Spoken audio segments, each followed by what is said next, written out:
World Media Council Asindra Ahum Suba Plenary Session ngasi New Delhi ki Janpat Road Talaiva Western Court Pangthokre Thoramadu the Council ki Chairman Navasyam Vice Chairman KNC former Minister Dr. Nimai Chanluang JNU Professor Dr. Bimona Koizam Secretary Organization Arun Namani Tungan Masud Singh WMC ki Unit Singh Saryaki Delhi Dalaiva Media Singamadi the Street Singh Lakba Moicha Kiana Saryaki Thoramadu the Wangang Kiba Singamachoy Tariba Media Singamatoy Kulon Simba, among mating pang na mamadi is to the Chan Biwa from Kiasu Fong Dr. K, Pangtok Liba Session as in Matang the Vice Chairman, Vice Key in chancing the Fong Doropo Wafa.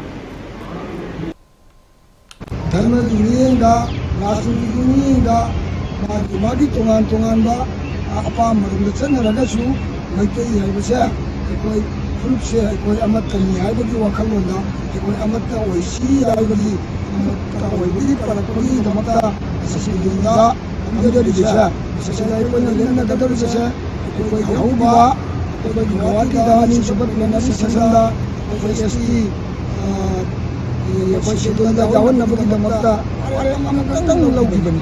Bagi orang bagi matu naik kau jauh bawa, orang tu matu na hujung sesuatu kau matu sarkar beronda kau bagi bagi kongang jenggali aduh bangga kau bernina nasi ju madu di ware bado aku nak muk hanjing na madu di ware bado kau sudah mungkin lihat ni